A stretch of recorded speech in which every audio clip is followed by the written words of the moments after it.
And hello, everyone, and welcome to Open, the one and only show that opens the Bronx and the rest of the world right to you. I am your host, Daren, Jaime, and today we'll update you what's happening in and around our borough, as well as across New York City. Coming up on today's show, we'll discuss the impact of the newly proposed digital assets regulations on New York residents. And then next, we'll explore the importance of maintaining a healthy digestive system. We'll give you information on how to maintain better stomach health. Then, we'll dive into the benefits and significance of solar energy and home battery storage. And a little later on in the program, we'll take a look at how Bronx Community College is creating opportunities for connections between universities and students in India. And then finally, learn about a not-for-profit organization that is constructing spaces, assisting students in overcoming trauma, as well as nurturing their artistic growth and equipping them with skills, much needed for the workplace. So we encourage you to stay tuned because all this and much more is heading your way. Right now, we're officially open.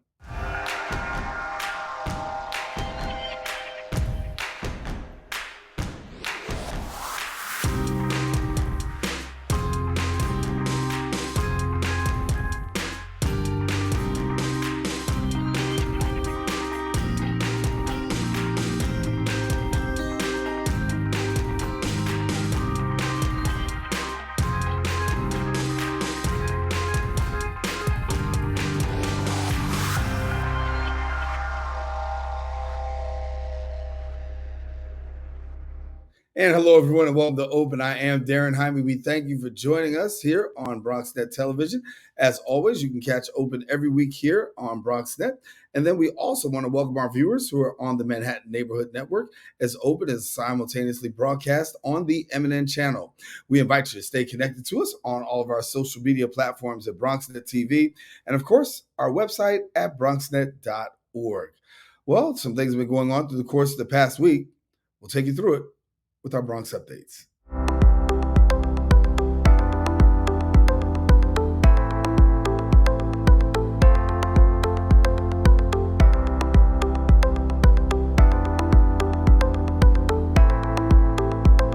Well, we start off with some transit news. New Yorkers recently rallied at City Hall to call on the mayor's office and the Department of Transportation to follow through on their promises made in the 2019 Streets Plan. Those at the rally say that a new 20-mile stretch protected bus lanes were supposed to be implemented by the end of 2022 under the plan. The city's council has held a hearing asking for an explanation as to why certain changes have yet to be made. That includes adding 20 miles of protected bus lanes, upgrading bus stops, and then changing transit signals to intersections, making them safer for all commuters. Now, organizers say that traffic has only increased and that bus arrival speeds have declined since the COVID-19 pandemic. We, of course, here will follow that story and a whole lot more here on Open. That about wraps it up for these Bronx updates, and we're going to take a quick break. We'll be back more Open right after this. Where did the time go? I don't know how I got here. You've done the hard part. You quit smoking. Now do the easy part and get scanned for lung cancer. If you smoked, you may still be at risk, but early detection could save your life. Talk to your doctor and learn more at savedbythescan.org. And thank you for staying with us. The U.S. The Treasury, and the IRS have introduced some new regulations overseeing digital asset transactions by brokers, and they're targeting tax evasion as well as offering opportunities for clarity for taxpayers. The question is, what exactly does all this mean for taxpayers? And here now telling us more and bringing us more insight, we have got the head of government solutions for TaxBit, and he is Miles Fuller. And we thank Miles for joining us here on Open. Miles, thanks for being with us. Hey, good morning, Daren. Thank you for having me. Thank you, and I appreciate you staying with us. And listen, I want to get right at this here because this is a change of sorts, and taxpayers are looking out and saying, how is this affecting me? So let's get right into it. How is this really going to affect taxpayers? Well, at an individual taxpayer level, I think these new regulations are actually going to impact taxpayers in a very favorable way. And the reason for that is because up until this point, if you were a taxpayer or an individual who was conducting transactions in the cryptocurrency or digital asset space, you never really got good information about those transactions so you could prepare and accurately do your taxes. You actually had to spend a lot of time digging through transaction information and trying to do a calculation, a very complex calculation, to put it on your tax return and then hopefully file it correctly with the IRS. These regulations are designed to provide you with accurate information that's very easy to read and understand, that'll be given to you by a broker, a digital asset broker. That's a term that's in the regs, which is really just the various cryptocurrency exchanges you might use to conduct transactions. And so when we talk about these regulations, let's talk about some of them and actually how they actually play out. So for somebody who may be a novice and saying, hey, what does this actually mean? What is actually happening? Give us a little walkthrough. Sure. So what'll happen is the easiest way to analogize this is most of us as individuals, we work at jobs. We may at the end of the tax year, you get a W-2. That's something from your employer that says, hey, here was the amount of money we paid you during the year. It's on a form. It's very easy to read. You take information from that form and you put it on your tax return, your Form 1040. Maybe you put it into some tax software that you use or take it to your accountant. Separately, if you do investing, you may get a document, a form known as a 1099 that'll tell you what stocks you maybe bought or sold during a year and what the gains and losses on those transactions were.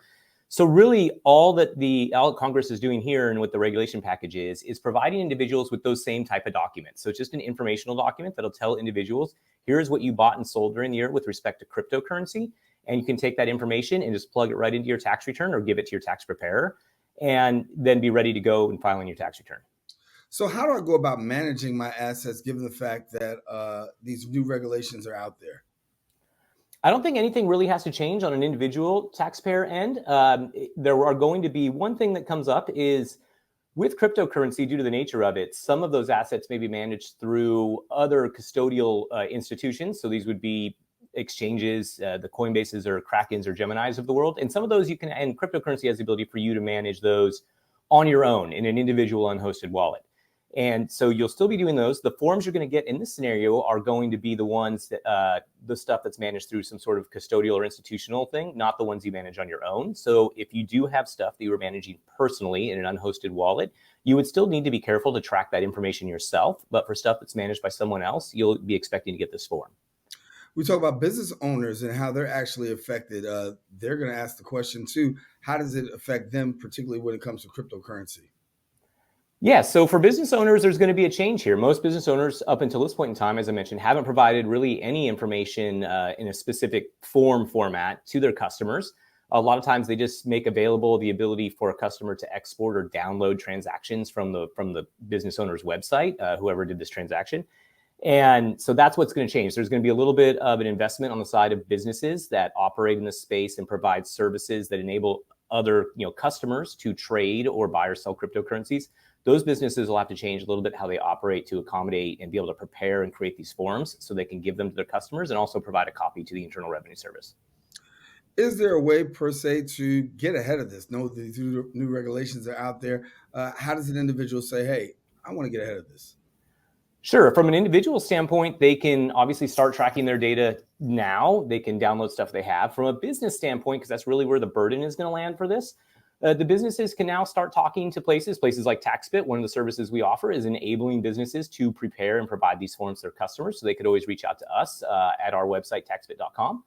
So that's really the first step they need to take. The regs as proposed are only they're in a proposed format, which means in a couple months, there's actually the Treasury Department is expecting feedback, and they're going to have a public hearing where folks can comment about what they like or maybe don't like about the regs. Yeah. So we know these regulations are coming and they're there. How long before they're actually enacted? So right now, under the proposal, the enactment date is for this to start and go into effect for 2025. So stuff will be filed for the tax year 2025. So during that tax year. So you have about a year and a half to 2 years of runway. Yeah. Any special advice you want to give to people these days right now, knowing all this is coming down the pike? No, I think for what everyone should understand is the time, at least from the business standpoint, the time to be prepared is now. And this also sends a clear message from the government standpoint that they're looking to beef up enforcement and transparency in this space, but they're also trying to take a stab here at making the life easier for individual people that are investing in this space, who for years have had trouble with trying to accurately calculate their taxes, and as a result are inherently nervous about what they put on their filings. And really, Congress and the Treasury Department here are trying to make that easier on individual taxpayers, and then also looking to help identify who the people are that are not reporting accurately. How long has this been in the making? So it's interesting. This has been in the making. This law, the law that created the basis for these regulations, was passed in November of 2021. So almost 2 years ago. So it's taken that long for the Treasury Department to formulate these regulations. It's a lot of people in the industry have been waiting to see what was going to come out. And then now reading them, it seems the Treasury Department tried to be fairly thoughtful in how they approached it. There's a lot of technical nuances in the cryptocurrency space, a lot of things that general laypersons don't understand. So I think the Treasury Department invested a lot of time trying to get it right. And even now in this proposed feedback window is asking a lot of questions and wants to hear a good feedback from individuals in the space. Where are general places, I guess, people can get more information? Because for the average person, this may seem like something that's over their head, or, it's a lot to really muddle through. So for a person who's saying, listen, I really want to, do the right thing, make sure I'm properly prepared and filing right, where do they go? So I think if they want to hear more, we have pretty good resources on our website at taxbit.com. There's a resources page there. And if you click there, we actually have a blog that tracks a lot of new information that comes out in the reporting space, as well as just general information about cryptocurrency assets. So for yourself, looking at this right now, good thing, bad thing, how do you weigh this out? I think overall this is a good thing. As I mentioned in my experience, there's a lot of people who really struggle to do their taxes accurately in the space, and this should free that up. And that's overall is going to be a net gain for the ecosystem to grow and become more mainstream, because you're going to make the burden of actually filing taxes and doing those accurately easier through these regulations. Are we anticipating any challenges with these new regulations going into effect? I don't think so. Obviously, it's new technology that has to be implemented. Some of these businesses that are operating in the space that'll be subject to these regulations have been operating for a number of years and have not been required in the past to provide this type of information.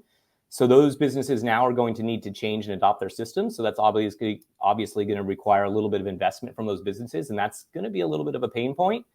But overall, that's all. None of that is insurmountable, I would say. Yeah. Well, Miles, I want to thank you for sharing with us. Some new information that's out there. And of course, anytime, as you said, anything new that's out there, people always get a little sketchy, a little weird about it. But you provide some great clarity. And hopefully, if people have more information, they'll be able to tap into you. So thanks, my friend, for being with us.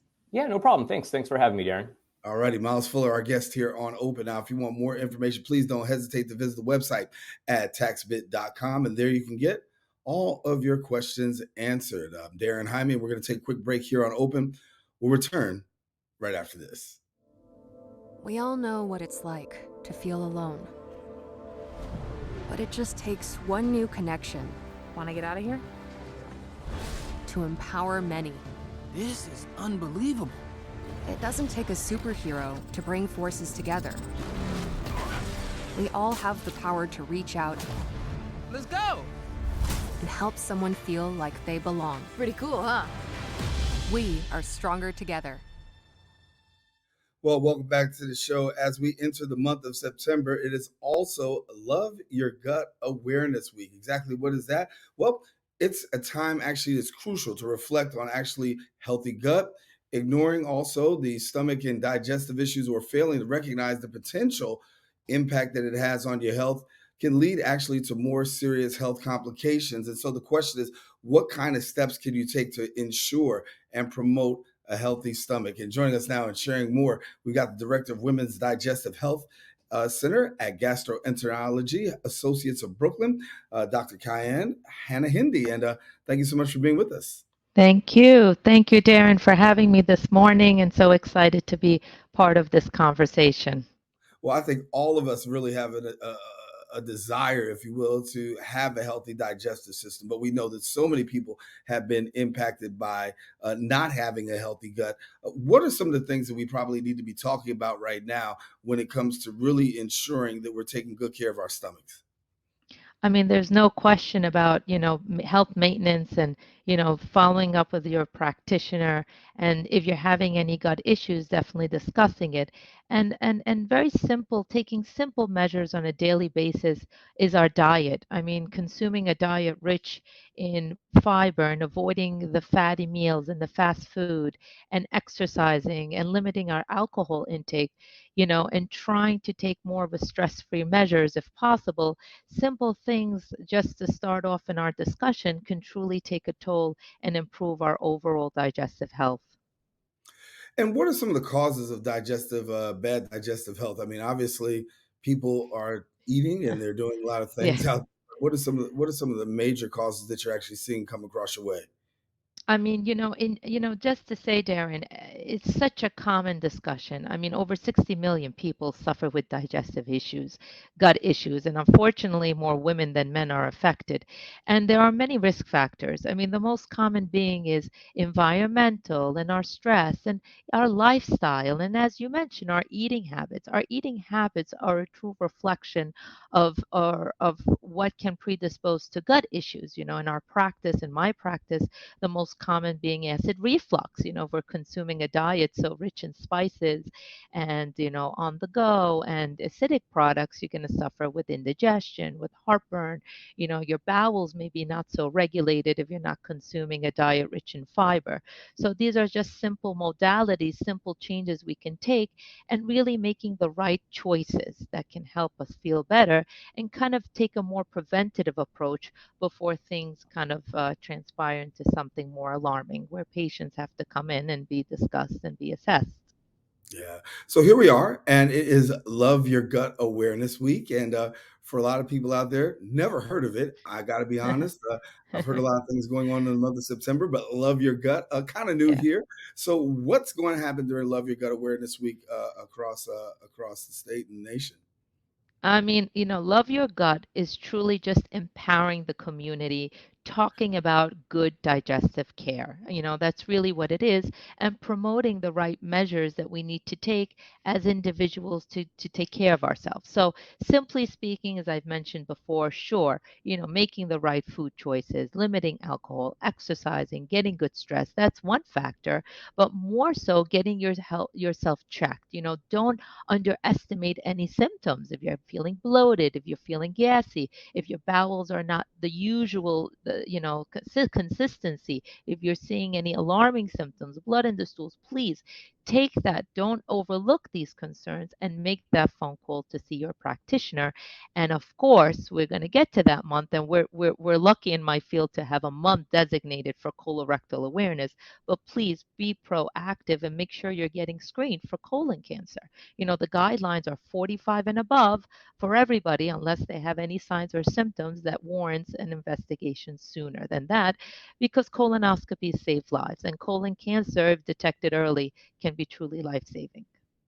We talk about complications because these are things that happen, and you don't take care of your stomach, things actually happen. I probably can tell my own story. I didn't do very Uh, well.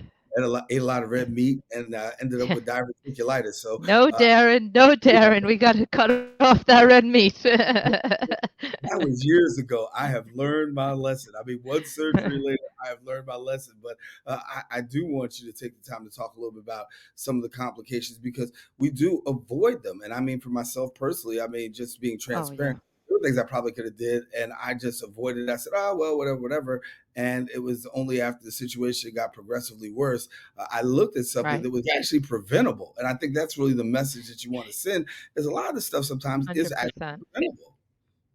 Absolutely. There's no question about that. I mean, we wish we can give you the A, B, and C answer to the most concern is colon cancer, but we know that there are risk factors. So, yes, as you mentioned yourself, you made those changes, avoiding red meat, eating a diet rich in fiber, exercising, sure. Unfortunately, we can't control genetics, but when we don't take those measures and we're not proactive, the concerns are it could lead to ulcers in the stomach. And we see that very often. If a patient consumes a diet rich in alcoholic beverages, or not necessarily the fact, the most common thing we see more often is fatty liver. And if we don't take control of that, then that can transpire into liver cirrhosis. And that's a major complication where, that patients can end up where a risk of death can be sometimes discussed when it gets really complicated and advanced. Gut issues, colitis patients, patients who have inflammation in their bowels. If that's not controlled, that could lead to, hospitalizations and complications and surgeries. I will be happy, I could tell you personally, I have ulcerative colitis. I was diagnosed in college. I was actually told to leave excuse me, first semester of med school. But, it hits home to me. So, taking those measures and being proactive and making the right choices on the long term can definitely prevent any complications and for better gut health. So on a personal note, I mean, you talked about your personal journey. How much did that actually influence you to go into the field of Oh, oh, digestive medicine? Darren, that only validated my specialty. I mean, I always wanted to give back to the community. I've always volunteered. I was always that go-getter in high school, even in college. When I got to first semester of med school, I got hit hard with symptoms, diarrhea. We don't need to go through the complications of it, but enough that led me to the hospital. I was hospitalized for 3 months out of med school and diagnosed with ulcerative colitis. So I have a chronic inflammatory gut condition where it's a lifelong, I'm on medications. And really, that only validated this is the field I want to go into because not only as a patient, as a practitioner, I can really empathize with my patients and really feel I could give them the full care they need. So that's really why I eventually chose gastroenterology. Yeah. Yeah. Well, we know that people have a tendency to avoid certain doctors and Yeah. or doctors in general, just health and looking after taking regular doctor's appointments. Some people just will put that off. But in a case of Right. talking about gastroenterology, how often should a person be seeing a gastroenterologist? I mean, everybody by 45, if you have no symptoms at all, needs to see a gastroenterologist to schedule their colonoscopy for screening for colon cancer. It's still our gold standard for screening for colon cancer. If you're having any symptoms, any indigestion, any heartburn, bloating, gas, blood in the stools, changes in your stool consistency in the bowels, weight changes. Now, again, if these symptoms are for a week or two, you can visit your primary practitioner and then they could address the issues. But if they're more chronic and they're persistent, then please make that phone call and see myself or another gastroenterologist, of course, in our field. Yeah. Yeah. And so, what are the quick things that people can do at home right now if they're watching this segment and saying, hey, this is really something that I really pay attention to? What are some immediate things that a person can do right now to better their health? Okay, so just simple stuff is diet. If you're consuming a diet rich in fast food and fatty foods and fried food, make that change. Make a grilled chicken rather than a fried chicken. Don't order out as much. Simply adding a supplement like a probiotic to your regimen, good bacteria. Overall, all the clinical studies overall say it can only benefit our digestive system for good gut health. So those are all benefits to what we can do right now as well as taking the time to exercise. Exercise, believe it or not, endorses positive endorphins. We feel overall much better. So, simple things, more fiber, simple changes, even on a daily basis, a little extra time for yourself, a little half an hour to exercise or do meditation, is going to make a difference long term. Yeah. And what advice do you give? Because we know a lot of people would like to see that gut be reduced, but sometimes the results are just so slow. And Yes. people have a tendency to give up, go back to what they're doing. I'm just going to eat. This thing ain't working for me. This is the stuff that people actually say. So, what advice do you give for people who may be struggling, trying to get on that road, but then find that, the struggle, as we say in the neighborhood, the struggle to be real? The reality is the struggle is real. Not everybody has the same gut. We have to, we listen, it's the reality of things. We have a lot of temptations, unfortunately, and, we don't make the wisest decision. But don't give up. Don't give up because it takes time. You might not see the results immediately, but over the long term, it will benefit. It will improve your liver. It will improve your stomach. It will improve your digestive system. So, my message is, not to be discouraged at all because people have come a long way and it's willpower and perseverance and you will find results. Absolutely. Well, Dr. Hanna-Hindy, it's been great talking to you. Certainly, gut awareness. We got to have you back. We got to talk more about this because there's so many people who are actually affected by it. But Oh, great Darren, information yeah. that you share with us today. Thanks so much for being with us. Thanks, Darren. Really appreciate your time, and it's really an honor to be on the show. Thanks so much. Thank you, Dr. Hanna-Hindy, with us. Now, listen, if you want more information, I want to encourage you to go to their website, nygidocs.com. Also, you can call them. The number is 718-336-3900. We encourage you to go ahead, make that call, find out, get the help that you need, because guess what? All of us suffer in some kind of way with gut issues, except for a small minority of us. But there's a lot of help and resources out there that can actually help you. So take advantage of that. All right, we do have more show. Want you to stay with us. Open will continue coming up right after this. Is it time yet?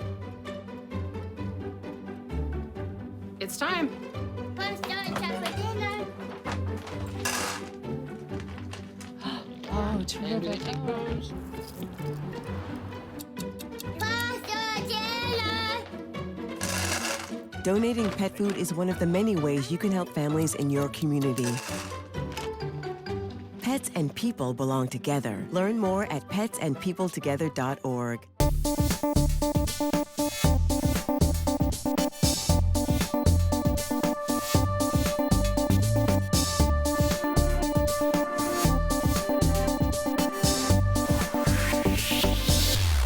And we are back here on Open. Daren, Jaime here with you. And a question for you. Did you know that in America, only 4% of homes actually have suitable homes for solar energy? And they've made the transition to residential solar power. Well, what's more, even fewer have home batteries, the potential to electrify homes and modernize our energy ecosystem, which is enormous. Now, joining me to share a little bit more, we got two very special guests sharing with us, discussing how we can move towards a cleaner and a greener future. We've got the Chief Executive Officer of Sunrun, Mary Powell, and then we've got actor and environmentalist Adrian Grenier. And thank you so much for being with both of you guys, being with us here today on Open. And Mary, I'll start with you, because when we talk about solar energy, we hear a lot about it. So many people may not be so familiar with it, but there's some immense benefits to having solar energy.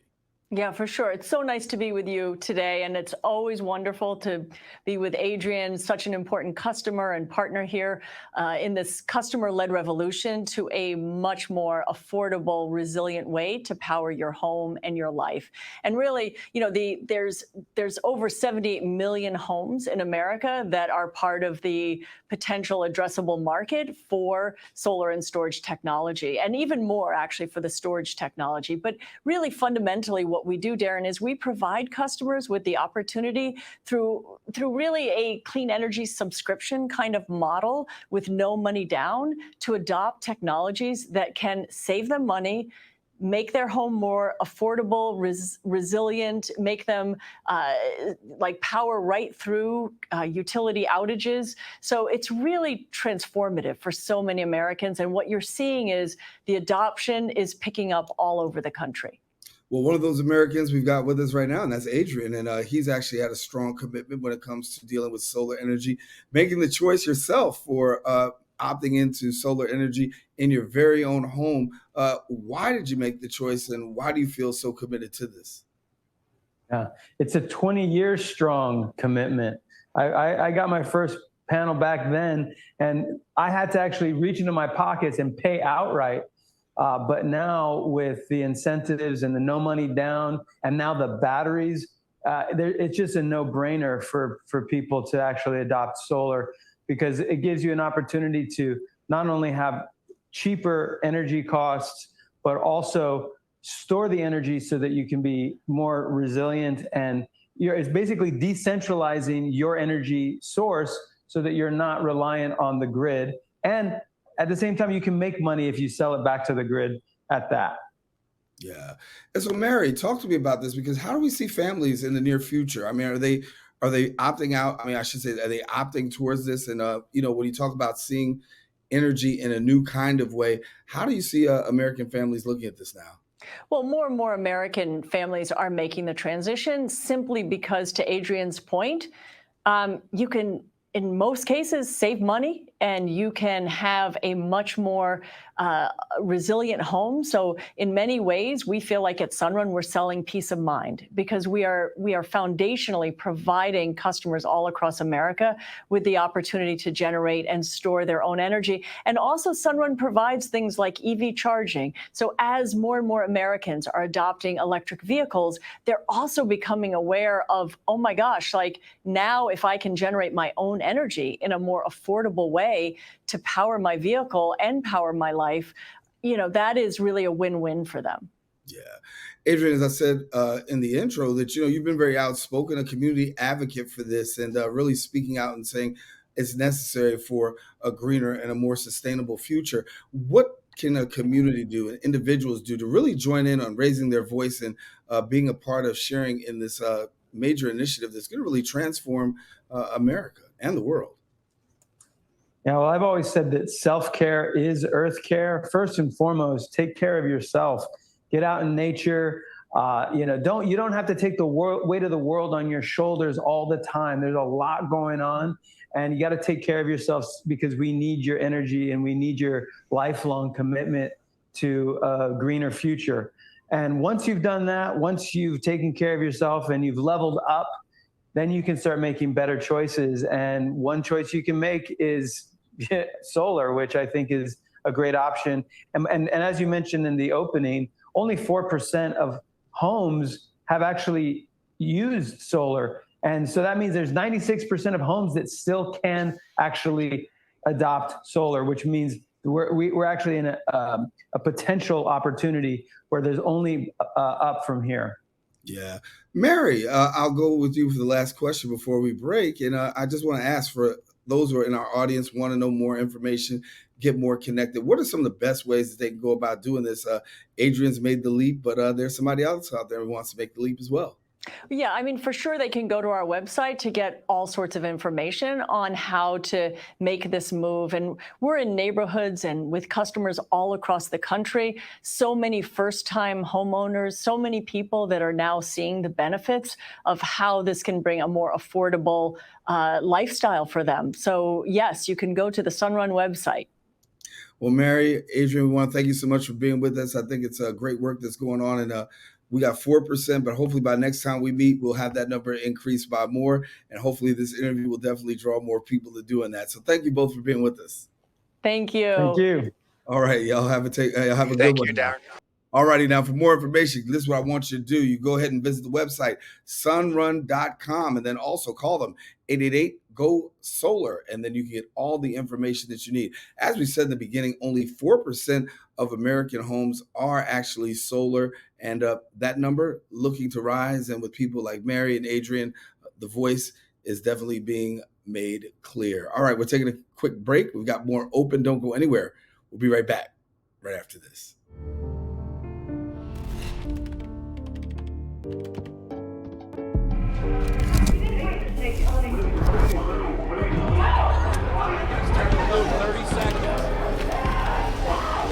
I'm an ex-drug dealer, and I'll be your sub today. Can you see anything different as a pill? No.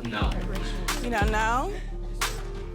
Fentanyl is being mixed into everything now. There's only one thing that will save somebody's life. That is naloxone nasal spray. Fentanyl, it's cheap, it's potent, and it's profitable. Why would drug dealers put a lethal dose of fentanyl in drugs if they know it's so harmful? Really just all about the money.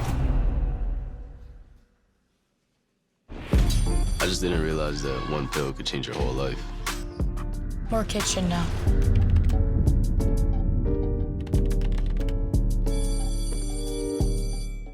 And welcome back. We are staying solar. Bronx Community College has established a groundbreaking solar-powered weather and air station at the Dai Patel University and Navi Mumbai.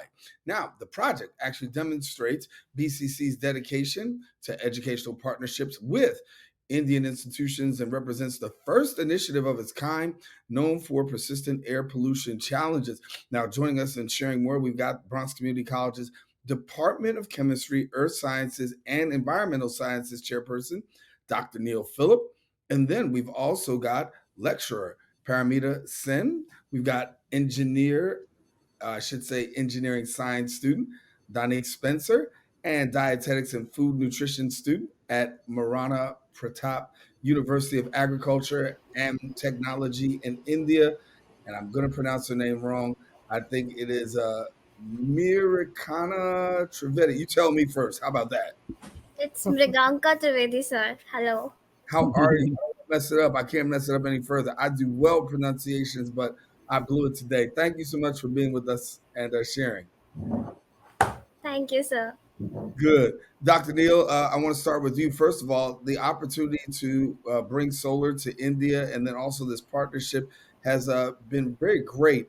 Talk to us a little bit about this. Again, it's India does have a lot of solar power stations there, but it's a way to collaborate. We got a grant from the U.S. consulate in Hyderabad first in 2022, and then also the U.S. consulate in Mumbai also got us involved in a grant with myself and Professor Paramita Sen, who is on there as well. So this is a chance to connect with higher education institutions in India to talk about climate change, which is a worldwide issue. So we have done that. We have 13 stations we have installed in 8 different states of India, in the south, southeast, and the west of India. So it's about making more further connections, and the students. We have also brought students here as well. So these are connections that we make, and we try to improve, in CUNY's enrollments and have students come here and learn more from here and take away back to India as well. So it's a good collaboration that's funded by the U.S. government. The State Department funds it through consulates, and also we have a national NSF grant, which Professor Sen will talk about in a couple of minutes, that we take students to India for 1 month. Thank you. Yeah. And so, Paramita, let me talk to you for a quick minute. What does this mean, particularly for people in India? Yes, absolutely. So we have 3 grants right now with our department, with Professor Neil Philip and I. We are PI and co-PI of the grants. 2 grants are from the State Department, with which we are installing a weather station. Not only that, we are conducting environmental science related workshops in pollution, in climate change, because India has the 2 most polluted cities like Mumbai and Delhi. And through this, we are exchanging ideas of how to make people conscious, or take climate change at a grassroots level. And then we have an IRIS grant through the NSF, by which we are taking 13 students each year to map this air pollution at a very micro scale. We have actually ordered instruments, and if I tell you these instruments, we are all getting it from India. Actually, it's coming from India. So, and then students, it's an internship for them, and with which we go there, we map the air pollution at a very small scale to see the differences in the pollution level city, to understand the urban heat island more with this pollution. And so, yeah, it's a huge collaboration between countries and educational institution. You can see Mriganka sitting here. Actually, it's a culmination of our journey. And we are having intern students from India now coming here to understand our curriculum, the technology that we are using, and to have an idea. It's a 6 weeks program, and to take it back. So it's right now with the current new education policy in India and the platform and the world in a digital platform, I think these are great collaborations where we are all working together. Yes, and I've got Ms. Trivedi here, who's a student, and talk to me about the work that you've actually been able to achieve as a student and what you've learned so far.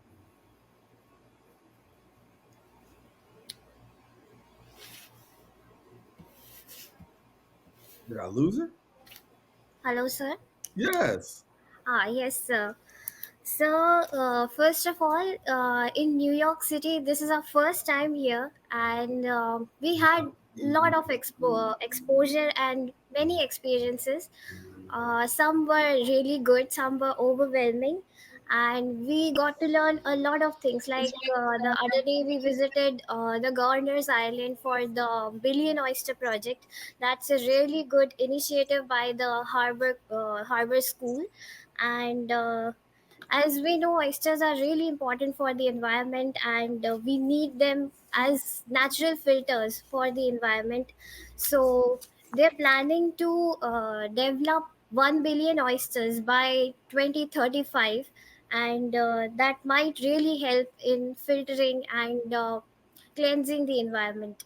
and we got to learn many more things. And our professors at BCC are very warm to us, and they have supported us so much. And they said that we need to expand our decorum about this. And we as like we're dietetic students, so we must be able to learn more things, not just about our field but also about the other fields. And we might be able to take this home, and we might be able to develop more things in our country with this. Professor, you share a little bit more, Paramita, as we wait for them to get unmuted, and hopefully they'll get a chance to get unmuted. But when we hear students actually coming over to the United States, having this opportunity to come from India, there's a huge cultural gap, but yet and still, this solar program actually bridges the gap in so many different ways. Absolutely. That's what I told you. It's not only like going and installing weather station, but through which we are actually coming close to each other. With this project, these students, what Mriganka said, they are learning many things. They are learning. I told them, broaden your horizon, learn everything. It's not that you have to only be with dietitian and nutrition course. So yes, you can see they have come from a biome which is desert, Rajasthan, which is a desert state, to come to New York City. They mentioned about the Billion Oyster Project. Dr. Philip made arrangement to take them to Governor's Island. They learned the weather station installation. They are learning about. We took them to our daycare center to see that how the nutrition program runs over there. We are doing many projects. Even actually today they will go and understand the soil biome. Yesterday they were in Museum of Natural History with a museum curator. So yeah, bridging the gap, cultural exchange of students, because they are the future. They are going to take this world. So when we say that our journey is sustainable, we have a sustainability journey through Bronx Community College and CUNY. These are all part of it. So Donik, who was with us actually this summer, who went to India, she says it was a life-changing experience for her. We were in 3 different institutes where we saw them, students were mingling with each other. We gave them 1 hour time, they were sharing their experiences in the college in the United States, and Indian students were actually telling their part of the story. It's a great thing, I think, with these projects where we can take students, and students are coming.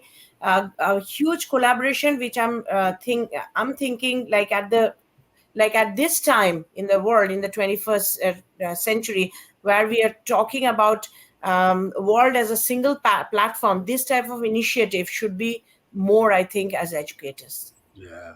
I'm gonna try and bring Donique in one more time and find out if she's available. But we want to ask her how this program has actually impacted her, and if Donique is there, we'll go with her now.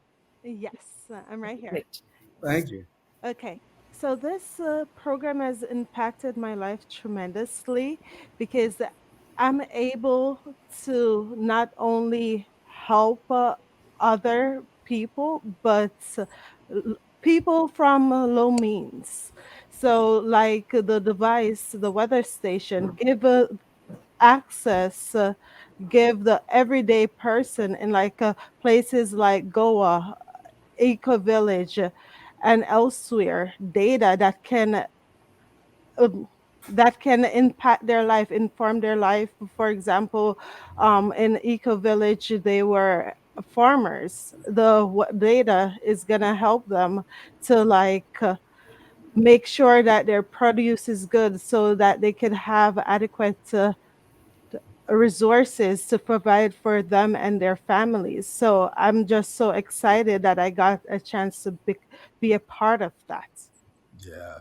And Dr. Neal, before we leave, I'm going to give you the last word here to get an opportunity for students who have an idea of wanting to do this. I mean, it's very exciting, and it's a cultural experience and an educational one as well. For students, how do they have an opportunity to take part in this? I just want to take a thank you, Daren. I just want to say we also do things a lot with. We were in Qatar as well. We spent a couple days in Qatar learning about Middle Eastern culture as well too, and also about the climate change issues in Qatar.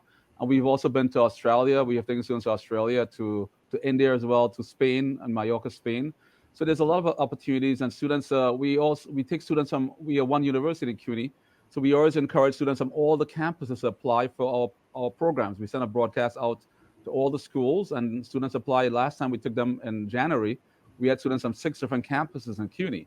So we really welcome the fact, and we really, embrace the fact that we are one university, 25 campuses, and we can get students like from Hunter College, from Baruch, from Bronx, from City College, and that makes it much more impactful for the whole journey and the whole what is called a yatra in Hindi, a journey in Hindi. Yeah. Well, I want to thank you all for coming and being with us today. Certainly a very enriching and informative experience, and congratulations to our students who are studying abroad. And certainly we want to continue to promote this in solar energy and then also education abroad. Thanks for being with us all. Thank you very much. much. Thank you so much, Daren. Thank you. All righty. Well, if you want more information, of course, we encourage you to stay connected. All you have to do is visit the website. You can do that at bcc.cuny.edu, and then you can follow them on Instagram and Twitter at bcc.cuny. All right. Well, we'll be back with more show. Open continues right after this. ¿Qué color? Perfecto, mijo. Gracias. Thank you. What's wrong, mijo?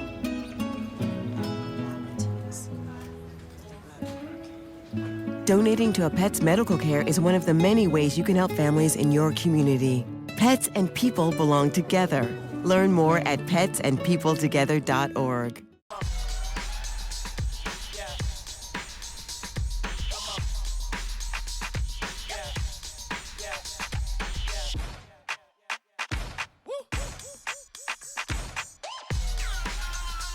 You're not going to get it all right. Just make sure you nail the big stuff, like making sure your kids are in the right seat for their age and size.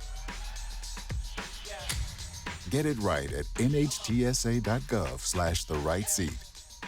Are back here on Open, and so glad to have you sharing with us here. Listen, the Lens on Life Project is a global not-for-profit that's actually fostering youth development through photography and computer literacy training in partnership with some local organizations. They create safe spaces for students, and then also they heal from trauma, nurture their artistic talents, and then acquire the skills for the global job market.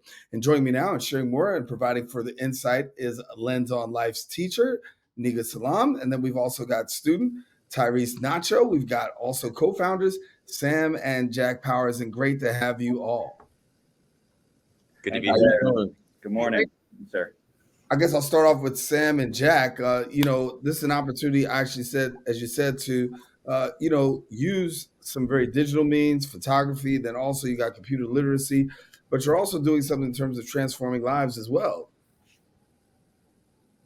Yeah, thanks for having us, Daren. It's been a really amazing journey to build and get to Lens on Life to where it is. Just really quickly, we started in 2016 with our first brick and mortar school in the DRC. Jack and I had been photographers and filmmakers for a while and had worked in Brooklyn, a few other places teaching, and one day packed up and went to the DRC to lead a short workshop. We were able to fundraise to actually build a school. And that started this journey whereby which we've been able to actually build locations in 5 countries, and most recently start a program in the Bronx to teach digital literacy, including photography training, computer training, and also strike up some really great partnerships with local organizations. So everyone from Canon Cameras, which we've all heard of, to Youth Justice Network in New York, and a few other organizations. Obviously, one of our most recent schools was in the Arbat refugee camp in Iraq, where we found Neeg, who's our teacher. She's been leading courses there now for almost a year and is now in New York, both to meet our students in the Bronx as well as lead a lecture at the United Nations tomorrow. So it's all very exciting. It's pretty awesome. I mean, when you talk about lecture at the United Nations, I mean, that's nothing to just blow away at. That's some awesome stuff. Congratulations. Neeg, talk to me a little bit about the work that you're doing, because obviously it's cross-cultural, having the opportunity to do stuff abroad and then right here in the United States.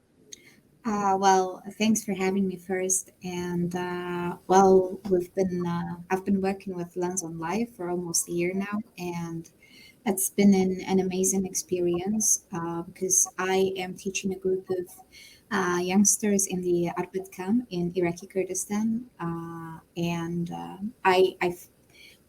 with Lens on Life finally have the ability to give something or given an exposure to a group of youngsters that they can actually talk about what interest what they are interested in, or what are their question.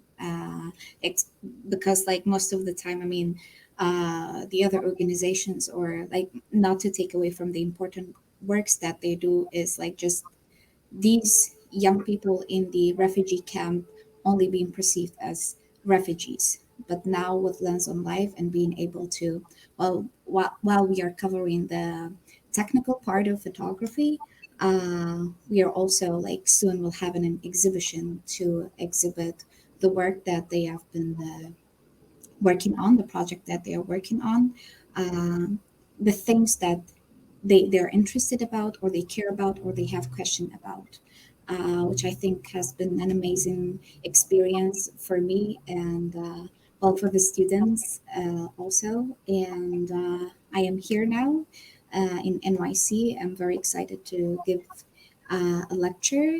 Uh, yeah, I mean, overall, it's been an amazing experience.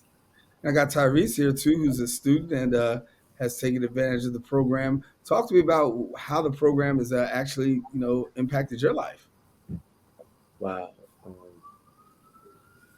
It really, I'll say, before I was involved with Lens on Life, a lot of the time, I was going through what the average black male goes through in the neighborhood, you know what I'm saying? And I'm from the Bronx, so um, I don't know, as a New Yorker, it's just fast, and I was just, I was just trying to succeed somewhere. So realistically, I'd never even know that I'd be able to get these opportunities the way that I was blessed to, receive them. And, you know, so originally, I was involved with Youth Justice Network, YGN, and that's how I discovered Lens on Life. And basically from then on, I was able to do things I would never imagine I would be able to do. Now I'm in ICP photography classes, some of the most biggest school in the world, and right now I'm got the UN getting ready to fall through on the 15th, and it's just going up from here. I feel you. I feel you, and it's great. I think Jack, I feel Tyrese's, the journey, if you will, because when you come from uh, certain places in the hood, and then you're able to transcend your career, and now you go from there to going to the UN. I mean, I think that's exactly what you guys want to do. You want to impact lives in that kind of way, and talk to me about for yourself what it's been like this journey, because we said from 2016 to now 2023, a lot has happened. Yeah, for sure. And Sam mentioned we started in the Congo, and from that year on, we moved to Jordan, Iraq, obviously where Neek teaches, Cameroon, and then Sam and I are New Yorkers, and we finally tapped into working in our hometown, where as we all know, the states need just as much, if not more, help than some places abroad, right? So it was a total honor and privilege to partner with Youth Justice Network, who works with young people in the justice system and dealing with cases and troubles in the hood throughout the 5 boroughs. And that's where we met Tyrese and a handful of other photographers who went through our 8-month program last year and had an amazing exhibition down the Lower East Side at a gallery. But the international work has been what we focused on all these years, but it's really wonderful now to be working in our home city. And seeing dudes like Ty make it and get some serious jobs and really perform. Powerful stuff. Yeah, and when we talk about photography, I mean, it's not a lost art. I mean, everybody's out there. Instagram is full of pictures, right? And we see so many people out there, Sam. And they're taking advantage of trying to be out there, but on a professional level, it's something else. And so equipping students to be able to function at a professional level is something that, I think a lot of people are going to want to take advantage of.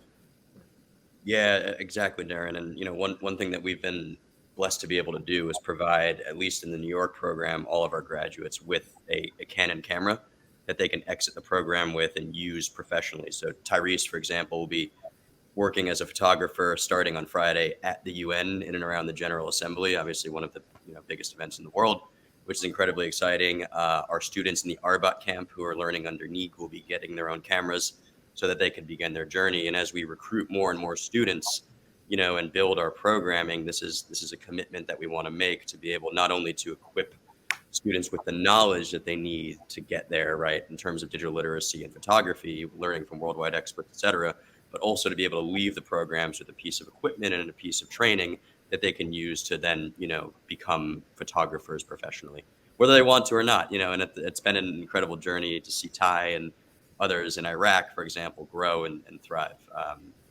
Really special for us. Yeah. So for people who want to get connected, I mean, there's somebody out there watching saying, wow, this is an awesome opportunity, and to see lives being changed, and also the opportunity for the exposure, because I think that's something that you're speaking to, is the fact that exposure is actually being created for people who probably didn't have it and didn't have access to it. So how does someone access you and say, I want to do this? Yeah, honestly, hit us up. info@lensonlifeproject.org is our email. We respond pretty quickly. Again, the Instagram is Lens on Life Project. DM us. We can go from there. We're based in New York, right? So we travel a lot. Jack and I are hitting the road in October. Our team in the States is volunteer based, but just drop us an email, send us a DM. We're happy to chat. And Daren, I might have mentioned earlier, but we're recruiting for the next cohort of students in New York starting in 2024. So a very exciting new development for us. That's dope. I mean, to know that you got students that have got great track record, and now you got some other students who possibly can come on and be a part of a program that's really doing some great things. And all right, talk about the UN. I mean, we can't downplay this, man. I mean, we're going to the UN tomorrow. What's it look like? Neek, I want you to kind of talk about what you're about to do, and Ty as well. I mean, it is a journey, as you say, but I'll let you guys please. It's amazing. It's a blessing, to be honest. You ask me, it's a blessing. Yeah. I've been there once before. I got a chance to see a couple of things, but the fact I'm getting hired by some real life big, it's some real deal stuff. Like, I can't just downplay it, like you say. Like, this is amazing, for real. Yeah. Nigga, real quickly, before we go, as a matter of fact, they tell me I gotta go. So I'm gonna have to go because I gotta wrap up, because when I got 1, 2, 3, 4 people on, it's hard to get everybody on and get the whole segment. But I gotta bring you back on. How about that? So let's just do a to be continued. Bring us back after the UN and have an opportunity to talk. But Sam, Jack, Tyrese, nigga, thank you so much for being with us. Thanks a lot, Daren. Appreciate you so much. Thanks, BronxNet. Hey, no, thank you, and congratulations to you as well. Now, for more information, of course, they put the website up there that you might be able to tap into, find out more, get connected. Some great opportunities, lenslifeproject.org. There you see it on the screen, and there you can find out more information about how you potentially can be a part of really what we've heard, a life-changing program. Well, that about wraps it up for this edition of Open. I am Daren Jaime. I want to thank you for joining us. As always, you can catch the Recablecast right here on BronxNet's channel 67. And then also, you can also check us out on BronxNet.org. There you can find out about us and then all the other shows that we have here on BronxNet Television. If you're looking for a brand new episode of Open, you come back on Friday. My girl, Brina Valentine, brings you the best in arts and entertainment. And until then, I'm Daren Jaime saying take care, God bless, and most of all, keep this channel